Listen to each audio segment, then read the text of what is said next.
Olá pessoal, meu nome é Paulo Seleguin, eu sou professor aqui na USP de São Carlos. Esse é mais um vídeo da série sobre engenharia aeroespacial e eu quero falar em particular hoje de um item dos motores de foguete. Vocês sabem por que eles necessitam de bocais convergentes e divergentes? Esses bocais são essa geometria que aparece aqui na câmara de exaustão.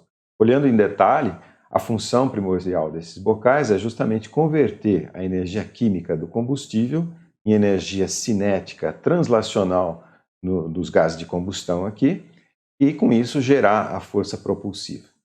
A questão está em relação à geometria, né? Quando a gente olha a geometria, a gente percebe que tem uma câmara de combustão aqui, um trecho convergente, um trecho mínimo que a gente chama de garganta, depois uma expansão. E é justamente nesse trecho convergente e divergente é que as energias, ou a energia termodinâmica, né?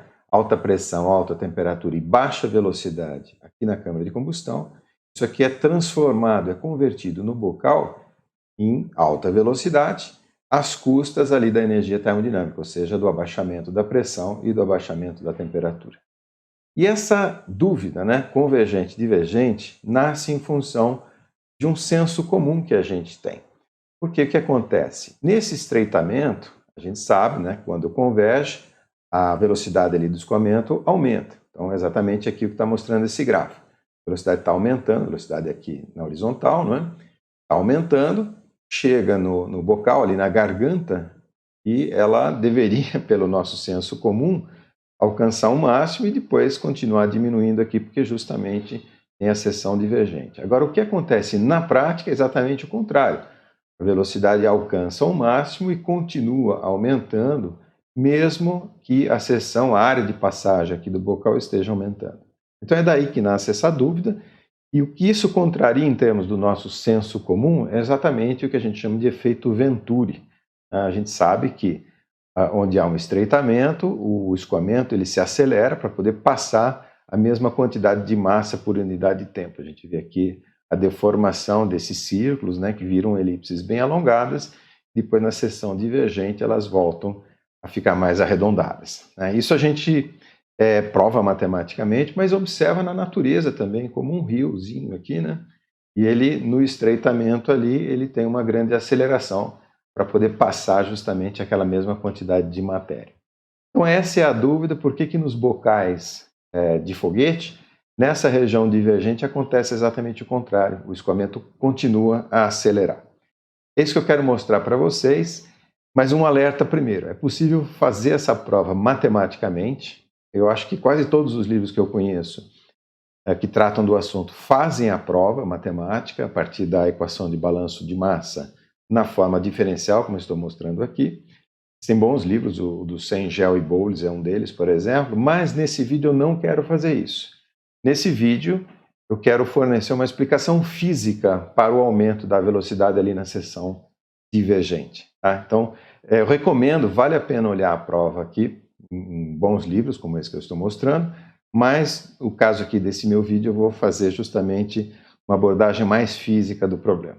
Então vamos lá, vamos pegar um bocal, vou imaginar parâmetros aqui, né, uma vazão mássica entrando, uma vazão mássica saindo, e em várias posições do bocal eu tenho que essa vazão mássica pode ser calculada pelo produto da densidade, pela velocidade, pela área. Então aqui na entrada, na garganta e na saída. O que a gente sabe, então, é que essa vazão mássica é constante, não tem nenhuma reação nuclear ocorrendo aqui.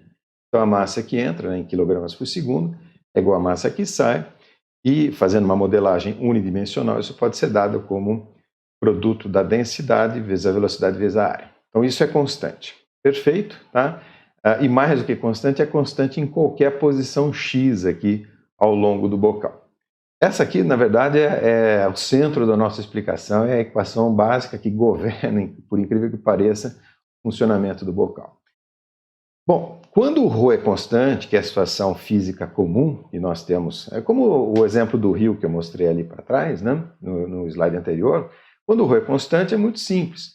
A gente sabe que, sendo constante aqui, quando a área aumenta, certo? Se o ρ é constante, o V tem que diminuir para poder compensar, né? O aumento da área é compensado pela diminuição da velocidade, já que ρ é constante. Ao contrário, né, se eu diminuir a área, a velocidade vai aumentar. Então, exatamente o que acontece aqui no trecho convergente e no divergente, segundo o nosso senso comum.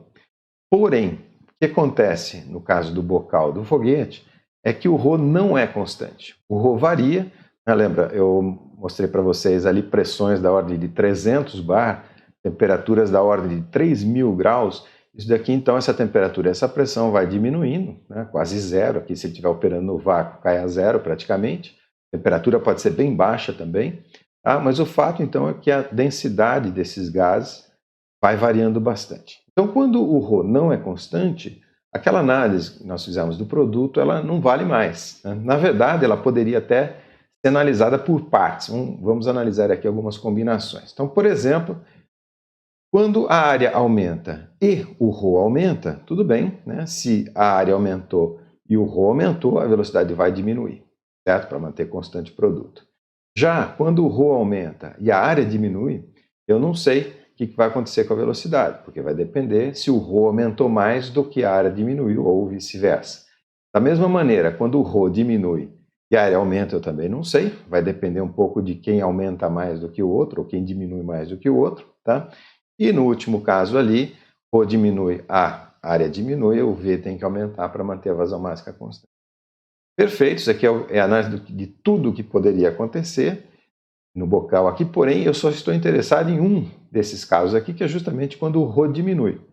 Por quê? Porque já exatamente aqui é que eu vou ter a condição de funcionamento, né? O Rho está diminuindo, a pressão está diminuindo e, consequentemente, a densidade está diminuindo também. O gás está expandindo, né? Então ele está perdendo, digamos assim, densidade. Perfeito, essa é a base da explicação e o motivo pelo qual isso pode ser surpreendente para a gente é porque são fenômenos que a gente chama de contraintuitivos. Ou seja, eles estão fora da nossa experiência comum. Eu coloquei aqui alguns exemplos, por exemplo, aqui um fenômeno que é uma gota caindo sobre um fluido em repouso e forma essas coroas aqui que são muito bonitas, mas a gente dificilmente enxerga isso porque estão numa escala dimensional muito diferente da nossa, precisaria olhar com lentes, né, para poder ver isso, é um fenômeno rápido também. Esse outro aqui também é interessante, essas pedras que se deslocam. Na verdade, isso aqui leva meses para formar essa trilha, né, e é um problema de congelamento, descongelamento aqui dessa superfície, tá? Então é um fenômeno que está fora da nossa escala de tempo. E uma outra possibilidade de fenômeno contraintuitivo é a presença de campos invisíveis. Aqui no caso é um fluido ferromagnético e esse fluido ele está se alinhando em função do campo magnético aqui, tá? Então são fenômenos que contrariam um pouco a nossa intuição e é por isso que a gente chama de contraintuitivos e é o caso do escoamento no bocal. Então vamos lá, vamos agora sim entrar na explicação física que eu queria fornecer. Então está lá o nosso bocal, eu tenho condições de pressão e temperatura na câmara de combustão, que são condições de projeto, digamos assim, tá? E o Rho é consequência dessa pressão e essa temperatura que eu escolho no projeto. Tá? E essa consequência, na verdade, tem a ver com a equação do estado. O escoamento vai ocorrer, o gás vai se expandir, né, vai alcançar a velocidade do som aqui na garganta, essa é a condição operacional, a gente vai ver por quê, ou seja, o número de Mach vai ser 1 na garganta, ele vai continuar se expandindo, até uma pressão de saída, que é uma condição de operação, normalmente eu não controlo, eu assumo uma pressão de saída, mas eu não controlo, né? E aí a temperatura e a densidade na saída vão resultar da equação de estado. O que eu controlo dessa história é o seguinte, eu controlo a área, né? Então a área eu posso, ali na minha impressora 3D, por exemplo, eu posso definir a área que eu quiser, digo a área em função aqui da coordenada x. E eu quero que ao longo dessa coordenada x, com essa curva a de x, eu tenha um aumento contínuo da velocidade, como é o gráfico que eu estou mostrando. Tá? A equação governante, além da equação de estado e outras coisas que eu já vou mostrar para vocês, né? Não havia atritos aqui, ondas de choque. A equação governante é a equação do balanço de massa. Então, Rho vai depender da expansão termodinâmica, em última análise da equação de estado. A é uma variável que eu defino, né, o A de x, e a velocidade eu também quero que aumente por projeto. Okay? E a vazão máxima é constante. Perfeito, então essa é a nossa equação central e agora vem a explicação física.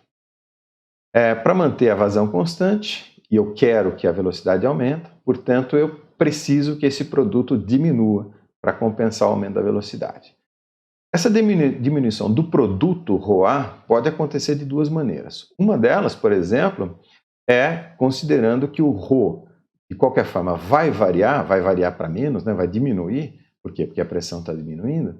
Então, uma dessas maneiras de acontecer é justamente o ρ diminuir um pouquinho, o A diminui outro pouquinho, e esses dois pouquinhos, né, multiplicados dá um pocão, digamos assim, né? Ou seja, em termos numéricos, só para a gente raciocinar, é como se isso aqui diminuísse 50%, tá? 25%, certo? Então, um quarto aqui compensaria um aumento de um quarto na velocidade. É isso que a gente tem. A outra forma disso ocorrer é o seguinte: imagina agora que o ρ não diminui só um pouquinho, mas diminui bastante.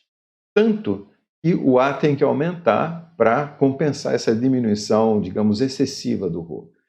Usando aqueles números lá como exemplo, é como se o meu ρ diminuísse para 1/8, não mais para meio, né? Então, para diminuir a 1/8, a área tem que dobrar para que o produto dê 1/4 para compensar o aumento de 1/4 aqui da velocidade, certo? Então, essa história do ρ diminuir demais e provocar com isso um aumento da velocidade é o que de fato está acontecendo lá no bocal. Ou seja, a taxa de variação da densidade determina a taxa de variação da área, a taxa no sentido ao longo de x, do eixo x, certo? E de fato, na prática, o ρ cai muito mais rapidamente quando a velocidade do som, quer dizer, quando a velocidade do escoamento ultrapassa a velocidade do som, quando o Mach é maior do que 1. E só para mostrar para vocês, eu peguei um gráfico real aqui, isso aqui é o diagrama pressão e entalpia do ar, tá? Mostrando aqui para vocês uma condição inicial, por exemplo, de 94 bar, menos 72 graus. Essa linha azul aqui é uma linha isentrópica, já vou explicar. E as outras linhas aqui são linhas de densidade constante. Então, o escoamento isentrópico significa o seguinte, que não há atritos, né, que é o que a gente deseja ali no bocal. Também não há perda de calor, eu não quero perder energia, tá, na forma de calor. Então, portanto, escoamento adiabático. Não há atrito, não há onda de choque, não há nada, portanto, isentrópico. Então, a expansão isentrópica ela acontece segundo essa linha azul e vai cruzando várias linhas de isodensidade. Então, se a gente fizer um gráfico da variação de ρ em função aqui dessa linha isentrópica, sobre essa trajetória isentrópica, eu tenho exatamente essa curva mostrada aqui. Então, saindo ali dos 92 bar, tá? A gente e aqui a densidade, né? Então, a gente percebe que a variação, né, a taxa de variação da densidade vai aumentando, tá? Conforme eu vou diminuindo a pressão. Então, é exatamente o que está acontecendo aqui para esse exemplo, que é o do ar, né, só para mostrar para vocês. Perfeito. Então, feita a explicação, né, vamos tentar analisar um pouco como é que as coisas são na prática. O que acontece quando a gente força a passagem de um gás por um bocal convergente divergente? Ou seja, o que eu quero dizer é o seguinte: a gente tem um bocal divergente, convergente, divergente, a gente fez essa geometria aqui para uma condição específica mostrada aqui, por exemplo, né? Então, tem uma pressão na entrada, uma pressão na saída, que eu estou assumindo, né? Ou seja, a minha pressão nominal, e que é igual, por exemplo, nesse caso aqui, à pressão real ali dado pelo ambiente, tá? Então, a pressão minha vai diminuir, ela vai alcançar um valor P estrela aqui na garganta correspondente a Mach igual a 1, e com isso eu vou ter, as custas dessa diminuição da pressão, eu vou ter o aumento da velocidade aqui. Então, essa é a condição dita nominal, ou seja, o bocal está operando nas condições para as quais ele foi projetado. Porém, na prática, né, quando a gente aperta o botão de ignição, não é assim que funciona. Então, vamos ver como seria a partida desse bocal. Inicialmente, a pressão na saída aqui é igual à pressão na entrada, então eu não tenho escoamento, tá? Então, a pressão continua constante, saída igual à entrada, não tem velocidade, Mach igual a zero, então a velocidade é igual a zero ao longo do bocal. E, para explicar, na verdade, é um pouquinho mais fácil considerar que a pressão na saída esteja diminuindo, tá? Então, é como se eu colocasse ali um aspirador e eu consigo diminuir gradativamente a velocidade aqui na saída, tá? Então, nessa situação, eu tenho uma situação intermediária, né? Por uma fração de segundos é isso que está acontecendo, a pressão diminui, chega na garganta, o escoamento não alcança Mach igual a 1 na garganta, depois a pressão volta a aumentar, tá? A velocidade aumenta na garganta e volta a diminuir na seção divergente. Isso daqui é exatamente o que acontece no rio, né? Naquele exemplo do riozinho que eu mostrei, e é o nosso senso comum. No caso, como a pressão de saída ainda não alcançou aquela pressão nominal, quer dizer, está acima ainda da minha P infinito, né? Então eu tenho essa situação. Se eu aumentar a potência ali do aspirador, tá? Então a pressão cai mais um pouco e eu chego aqui, digamos, ali na garganta, a uma pressão que é praticamente igual à pressão correspondente a Mach igual a 1. Ou seja, essa velocidade aqui na garganta, ela alcançou a velocidade do som menos um certo epsilon. Tá? Então aqui é a minha pressão de saída, é a pressão crítica, que dá Mach igual a 1 na garganta, menos um certo epsilon. Tá? Então a pressão volta a subir, a velocidade volta a cair. Agora, obviamente, eu vou analisar quando eu tiver um pouco mais do que a pressão crítica, P crítica mais epsilon, certo? Então, o que acontece? Eu realmente alcanço Mach igual a 1 aqui na garganta, e ele continua acelerando depois da garganta, é aquele fenômeno que eu falei, né? O Rho começa a cair mais do que a velocidade começa a aumentar, tá? Então, eu tenho aquele fenômeno de compensação. Só que está acontecendo uma coisa interessante aqui. A minha pressão de saída ainda é bem menor do que a pressão nominal, que é igual aqui à pressão ambiente. Então, acontece um choque, tá? Uma onda de choque. Isso aqui é que nem, não sei se vocês já estudaram, né, naquele curso de resistência de materiais, que a gente estuda flambagem de uma viga, né? Então, você pega um pilar, por exemplo, aplica uma força, pelo fato dele ser muito fino, ele acaba flambando, ele assume posições. É uma espécie de vingança ali a uma condição física extrema. Então são ondas de choque, eu já vou mostrar um vídeo para vocês daqui a pouco, tá? E se a gente continuar diminuindo essa pressão aqui, o que acontece é que esse choque vai se deslocando para a direita, para a saída, né? Lembra, a gente está diminuindo a pressão até alcançar a pressão nominal. Então o que a gente faz é o choque, é como se fosse aspirar o choque para fora. Então eu tenho Mach menor do que 1 até a garganta, Mach maior do que 1 até a onda de choque, e depois de novo Mach menor do que 1, justamente para se adequar à condição de saída. Tá? E é justamente aqui, a gente pode visualizar esse choque através de fotos de Schlieren, que a gente diz, né? São fotos com luz polarizada. Tá? E esse choque, na verdade, uma das consequências é justamente gerar entropia. Então, mistura, reação química, atritos são fenômenos que a gente diz que geram entropia porque são irreversibilidades no sentido termodinâmico do texto. Tá? Perfeito. Então, continuando e alcançando a condição nominal, né, a minha pressão de saída se iguala à pressão infinito e supondo que a pressão infinito seja igual à pressão nominal, ou seja, aquela para a qual a gente calculou o bocal, então a gente meio que espelha o choque para fora ali do bocal. Então essa seria a condição nominal, ou seja, perfeita, né? Mais adequada para a operação do bocal. Porém, o que acontece quando a pressão ambiente ali é diferente da pressão nominal de projeto? Tá? Porque justamente a gente não controla essa pressão. Tá?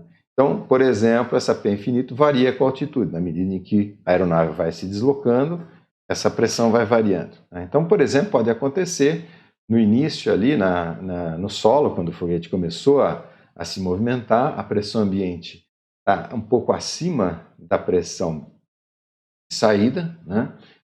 Então aqui acaba a gente tendo um choque na saída, tá? Mas vários outros choques nos próprios gases de exaustão. São choques oblíquos e tem um formato de diamante aqui. Tá? É o que eu mostrei uma foto para vocês. Então a gente vê a formação, um padrão de choques aqui para poder se adequar à condição de saída. Pode acontecer o contrário também, né, da pressão ambiente ser menor do que a pressão de saída, que é a pressão nominal. Eu vou até voltar um slide porque eu esqueci de comentar uma coisa. Essa aqui é a condição de super expandido. Ele expandiu mais do que o seria necessário em relação ao ambiente, né? Aqui nessa outra situação, uma situação de subexpandido. Ele expandiu menos do que o que seria necessário para se adequar ao ambiente. Nesse caso também se formam ondas de choque, mas um padrão bem mais complexo. Então são tipo teias de aranha aqui, como eu procurei representar para vocês. E de fato, Isso acontece na prática. Vou até soltar o vídeo aqui para vocês, que é o lançamento de um Falcon 9. Eu quero mostrar para vocês aqui, né, a expansão dos gases de exaustão. Na medida em que o foguete vai ganhando altitude, e vê que ali a coluna de gases, né, a pluma de gases, ela vai se expandindo, se adequando à condição ambiente, no caso a pressão vai diminuindo e justamente o bocal ele vai perdendo desempenho. Então essa é a situação típica do motor que funciona bem ao nível do mar e ele vai perdendo desempenho na medida em que ele vai ganhando altitude, e essa é uma das vantagens de se ter um foguete multi-estágio, tá? Porque cada estágio você faz com o motor, a tubeira, né, o bocal adequado àquela altitude. Tá claro?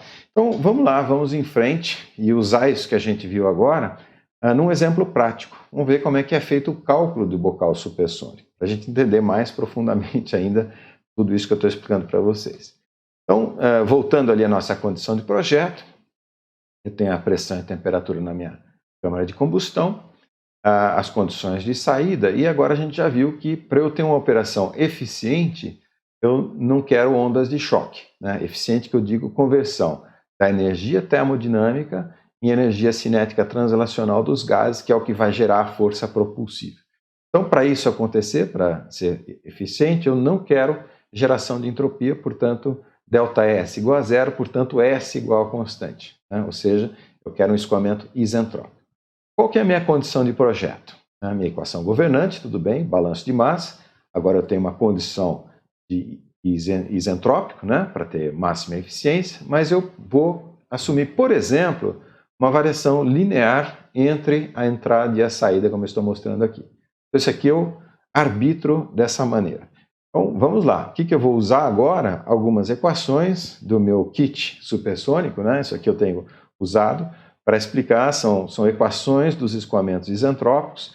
Eu não vou entrar no detalhe, a gente vai usar algumas equações do nosso kit, mas eu tenho uma aula só sobre isso e como eu estou mudando essa aula, eu vou deixar o link nos comentários, eu não vou pôr o link aqui mesmo no slide. Mas então a gente vai usar algumas equações desse kit. Uma delas, por exemplo, é a variação da densidade com a pressão. Tá? Ρ0 e P0 aqui são as pressões e a densidade aqui na entrada, tá? E o K é a razão dos calores específicos, é CP sobre CV. Essa aqui é uma equação para uma expansão isentrópica, né? Como eu disse, não vou entrar no detalhe. Eu vou usar uma outra equação também, que é o cálculo da velocidade em função da pressão. Estou referenciando tudo aqui ao quociente P sobre P0. Tá? Então essa outra equação também faz parte do nosso kit e combinando tudo, eu tenho uma equação só na pressão, certo? E aqui é que a gente vai ver aquela história da área aumentar ou diminuir. Então, aqui eu tenho a vazão mássica constante, a pressão P, ela varia de acordo com essa reta, foi a minha condição de projeto, eu arbitrei assim, e aí dessa fórmula eu vou tirar o A, e com isso eu vou saber se ele aumenta ou diminui. Bom, eu não vou fazer isso aqui para vocês, né? Está feito numa planilha, em que a gente programa essas fórmulas todas. Essa planilha eu deixo ali o link para você baixar, se você quiser brincar com ela, por exemplo. Tá? Então aqui, nessa coluna K e CP, na verdade, eu uso algumas funções de biblioteca, né, para calcular o K e o CP do ar. No caso aqui eu estou usando ar como fluido, mas você pode, por exemplo, criar uma mistura CO2 mais H2O, que seria o caso de gás de combustão, né? Ou só H2O, no caso de você usar um par LOX LH2 para propelente, né, do seu foguete. Então você pode mexer nessa planilha e aqui então, né, impondo uma variação linear da pressão, como eu mostrei para vocês, aqui aparece a pressão na garganta inclusive, tá? Então resulta ali, no caso, a variação da área. Então essa variação da área, repara que ela vai diminuindo aqui 0,04, né, 0,02 e tal, depois ele começa a aumentar na saída. Certo? Bom, como eu disse, isso daqui está feito para duas situações e eu não vou entrar muito no detalhe, a planilha está disponível para vocês baixarem depois. Queria só mostrar aqui um vídeo, né, desse escoamento com fotografia de Schlieren, na verdade, com luz polarizada. Eu queria mostrar um detalhe interessante. Eu tenho o choque aqui, que é um fenômeno de geração de entropia, portanto perda de eficiência, mas eu tenho duas outras coisas acontecendo aqui. por causa do descolamento aqui da camada limite, eu tenho até aspiração de fluido em alguns momentos, tá? E um turbilhonamento muito forte aqui, tá? Nesse outro lado do bocal. Tá vendo ali? Agora está aspirando o fluido. Isso aqui é uma fonte de perda de eficiência extrema. Então, alguma coisa está acontecendo errado, além, né, da pressão não ser adequada aqui, esses descolamentos todos aqui. Muito provavelmente, o que está acontecendo é que a pressão está diminuindo rápido demais. Então, qual seria uma alternativa ali para a gente alterar o nosso projeto do bocal para ter um desempenho melhor?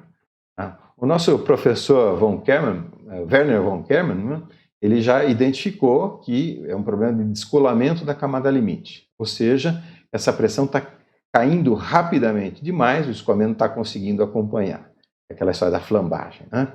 Você faz a curva muito rápida, de repente, né, a gente derrapa e sai pelo acostamento. Então, essa pressão está diminuindo rápido demais, então uma estratégia, já que eu tenho que respeitar essa pressão inicial e essa pressão final aqui, né, que é a pressão de projeto, mas uma estratégia seria fazer o seguinte: eu vou aumentar mais rapidamente, vou diminuir mais rapidamente aqui na seção convergente, e com isso eu consigo diminuir a minha taxa, que é a minha derivada da pressão, né, o dPdx, aqui o gradiente de pressão, na seção divergente. Então, para ter essa variação mais suave aqui na seção divergente, eu tive uma variação mais forte aqui na seção convergente. Tá?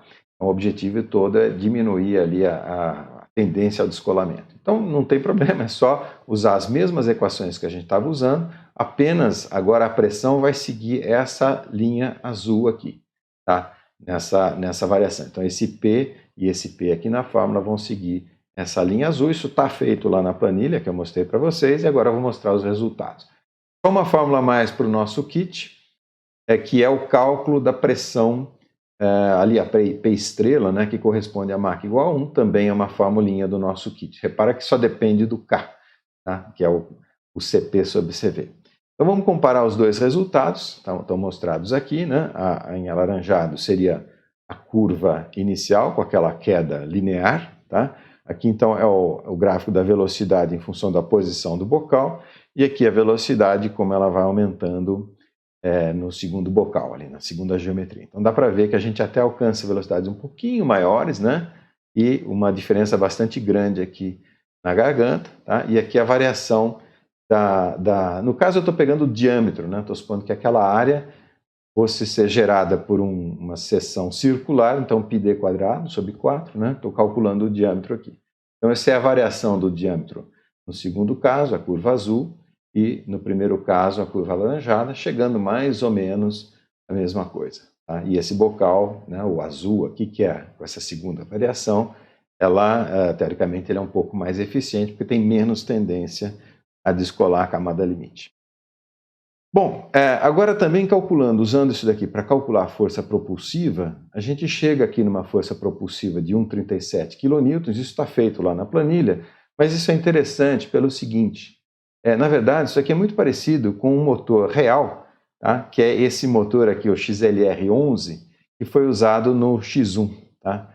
Então esse motor ele foi usado no Bell X1, que é esse avião aqui que foi usado para quebrar a barreira do som, o Chuck Yeager, aqui em 1947, e inclusive existe um filme muito legal, chama Os Eleitos, conta de maneira muito precisa a história ali da quebra da barreira do som, depois os primeiros voos orbitais, o projeto Mercury e Gemini, muito legal esse filme, eu realmente recomendo, mas assim, voltando à história do motor, ele foi usado aqui, e aqui a gente vê ele em voo, o X1 em voo, e nós vemos exatamente, né?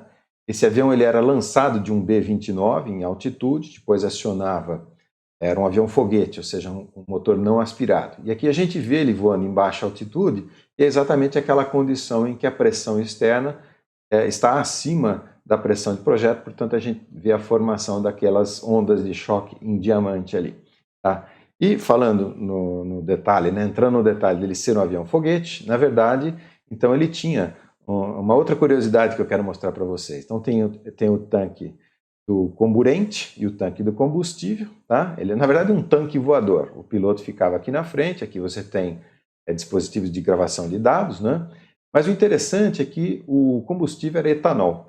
tá? Esse motor aqui, ele é pequenininho, ele, sei lá, do tamanho talvez de um micro-ondas ou alguma coisa assim, tá? Um pouco maior talvez, mas aqui o tanque de combustível era etanol, e etanol inclusive misturado com um pouco de água, curiosamente, né? Realmente a água ela vai diminuir o poder calorífico, mas pelo fato de a gente estar queimando com oxigênio puro, a temperatura na câmara de combustão alcançaria valores impossíveis, algo como 4.000 graus. Então a diluição com água controla um pouco a temperatura na câmara de combustão e não tem problema nenhum como propelente, porque a água ela vai ser acelerada junto com os gases, portanto vai gerar força propulsiva e ao mesmo tempo controlar a temperatura ali na câmara de combustão. Bom pessoal, então é isso, eu espero que vocês tenham aproveitado o vídeo, né, a explicação sobre os bocais, e então até a próxima oportunidade.